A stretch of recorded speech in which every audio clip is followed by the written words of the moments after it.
This video is made possible by the following mad lads. All their awesome gear they supply to me can be checked out in the description below. Hey guys, there's going to be a thunderstorm in like an hour, so I have to record this video quickly, boy here. And welcome back to F1 2019 for another video. So in my last F1 2019 video, I said that I'd be trying out the F2 car soon, and guess what? Now is soon. In this video, we are going to be trying out the F2 cars new for F1 2019. Although confusingly, these are the cars from F1 2018, which means that we have Lando Norris, Alex Albon, and George Russell in both F2 and in the F1 cars.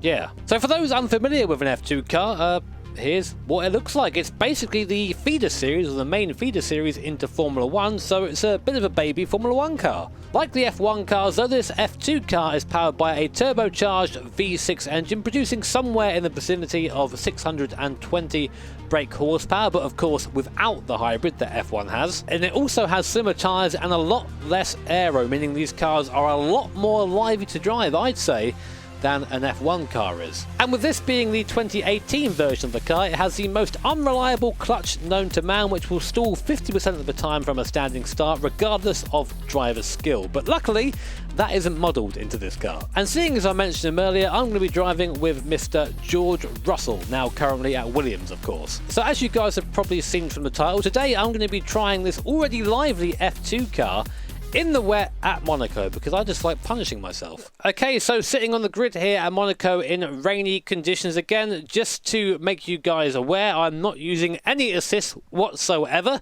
These cars don't have them in real life, so I'm not using them in game. And for those wondering where the halo is, I've turned off the center column because, fortunately for me, debris from cars in game is very unlikely to hit me in the face in real life. Also, before we start, I realized that I had set the rain to light rain instead of heavy rain, so I've restarted the session and now I'm starting fourth, so everyone wins. So here we are then, fourth on the grid, outside line, build up the revs, wait for the lights to go off, and there they go.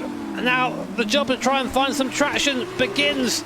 Absolutely nothing here on the grid. It's like pin the throttle of the car, slips and slides from the rear. As we go round towards centre vote for the first time, I have contact from the right, which forces me into the barrier almost, just about managing to keep out of it though. And that means we are down to fifth there off the line. Not the best start in the world, but I can barely see where I'm going, to be honest, so I'm just glad I haven't hit the barrier yet. Through Massenet and then transition into Casino, try and get the car turned in. So much understeer, the car's just washing at the front of you, excuse the pun. So much water on the circuit that these wet tyres are struggling to displace it. As we make our way around the track down towards the hairpin first gear, then all the luck in the world and a bit more, I wouldn't mind actually. Try and get the power to rotate the car a little bit, but you see the car just over-rotates on the throttle so easily. We end up just having this weird kind of fishtail on exit, just like that. Well, that was, to be honest, my fault on the throttle. Into the tunnel now, a bit more sheltered in here, so we get a little bit of respite from the rain. Before coming back out, heavy braking at the 150. I mean heavy braking, locking up down into the chicane. Trying not to lock up too badly through there. And now towards to back. Almost blind going down. I'm just keeping an eye on the barrier on the left to get an idea of where I am on the circuit. Short shift to fourth gear, through the swimming pool, throw it through. Bit too aggressive through there. Locking up a tyre to get the car to turn almost. Now coming up to Anthony Nose, second gear through here, turning early. The start phase. Now let's build on it. I'm trying, Jeff. I'm failing. So there's Anthony Nose. That was the Rascat I went through just before. And then try and get on the throttle of the car. The rear end's got a life of its own, I swear. Brake incredibly early for Sandervoort and back up the hill once more. That's one lap down. About four to go, and my word, this is a challenge. I'm already feeling myself starting to sweat just trying to get this car around here. Again, hug Massenet like your favourite granny, as Martin Brundle used to say. And then down towards Casino, and I know it sounds like a silly thing to say, but you have to keep telling yourself that you're not driving an F1 car when you're driving this. I'm so used to driving F1 cars at this version of Monaco that my brain's kind of gone into F1 mode, but this thing really cannot do what an F1 car can do. The tyres are skinnier, you've got less downforce, less mechanical grip, full stop really, so pretty much in any condition the car is slower. And you really feel that on some parts of the circuit.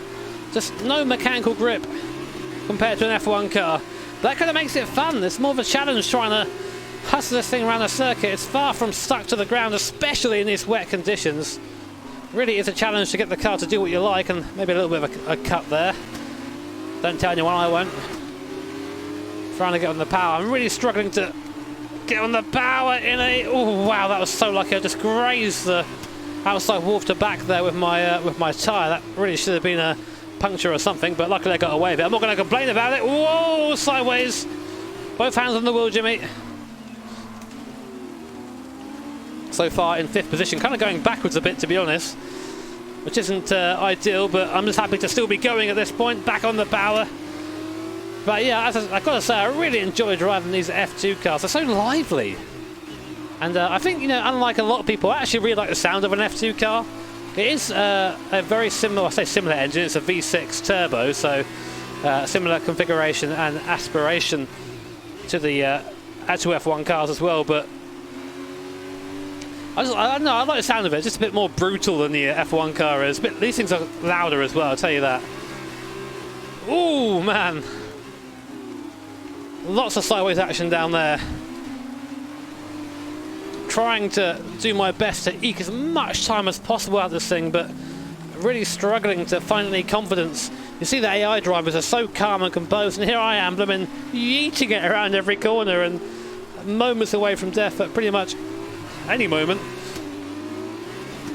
Out through the gears again. I've got to really learn to try and be a bit more progressive on the throttle on this thing. The rear tyres aren't as wide in this. Oh, that's far too late in the brakes.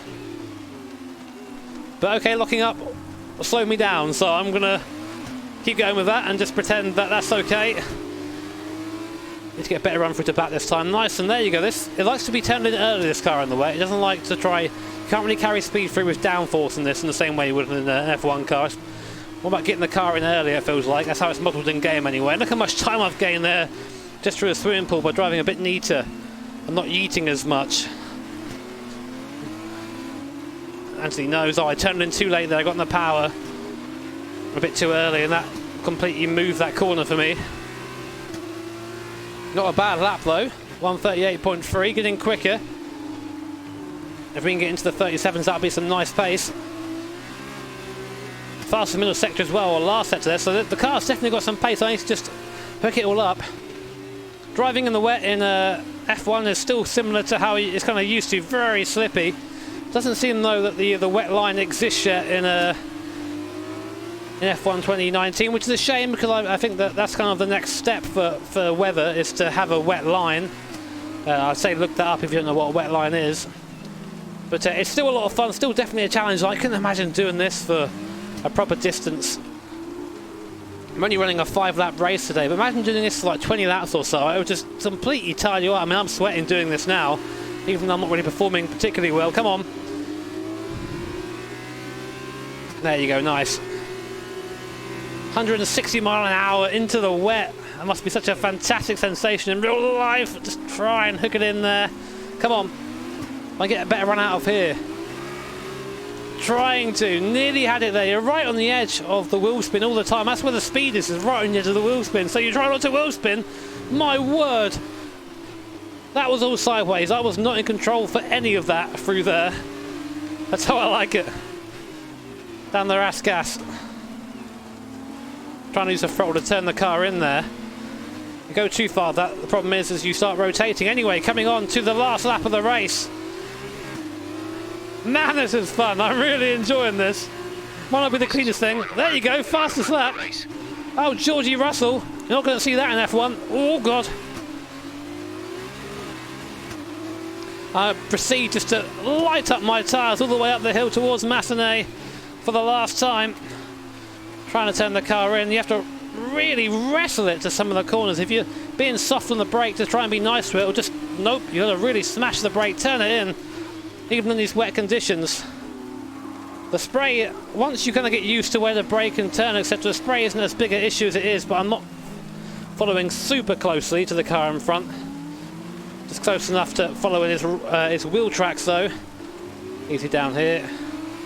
Second gear again. I was just turning in too late. I got in the power there, a bit too early. The car lurched forward and I missed my turning point. Through the tunnel for the last time. How late can you brake here? Let's try that. Wow, okay, that felt awful, but I managed to slow it down in time.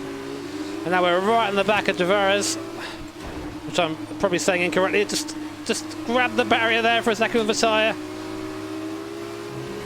Throwing it through the swimming pool. Oh, I'm not going to get that stopped. Getting a bit aggressive on the last lap there, but the last lap, why not? I'm not going to be able to get past him now, unfortunately, unless he makes a mistake coming out of Anthony Nose, and it's unlikely. But there you go, guys. That was 5 laps at Monaco in the pouring rain in a GP2 car. And my word, that was a lot of fun. That's the end of the race. We'll see you Go and try that when you buy this game. Go and try that.